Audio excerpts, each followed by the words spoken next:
The mirror masvingo ya ichiexposa inouya panapa ichiburitsa video ruonekwa kunzi macitizens panguva ino they are tired nezviri kuitwa nezano under the leadership yapresident Emmerson Mnangagwa. Wasanda kuna mashoko ari kuya achinyorwa nevakomana pachavo ivo veThe Mirror masvingo panguva ino vachinatsoratidza kuti evidence yemavoices vari kuramba the regime ZANU-PF vachiti aiwa current leadership ngaichimbopawo ma-tools down ichimbopawo kune vamwe ndokuti vasubscribe like watombe bell icon.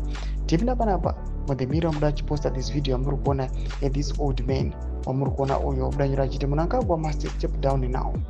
An 81-year-old former ZANU-PF ward secretary has called on President Mnangagwa to have conscience and step down now. ZVAITWA, who stays in Mushagashe, Masvingo Rural, described ZANU-PF as a den of thieves. He said Mnangagwa's leadership has only brought suffering to the majority and bemoaned millions of Zimbabweans who are economic refugees throughout the world.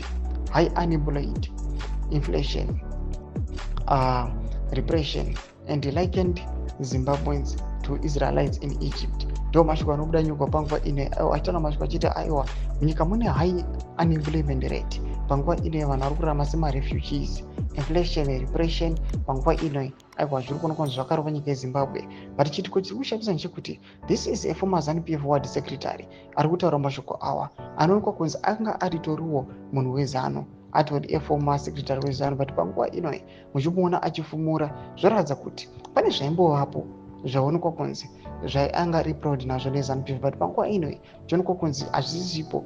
Now is now firing his own former party. Imbotudzai mafungiro enyu moti kudii pamusoro pe-this vocal man ari kuya achitaura mashoko sekufunga kwake achiti aiwa mutungamiri wenyika must step down. Pinda mucomment section medu dzemafungiro enyu moti kudii pamusoro pechitiko ichi. So subscribe, like, and turn the bell icon.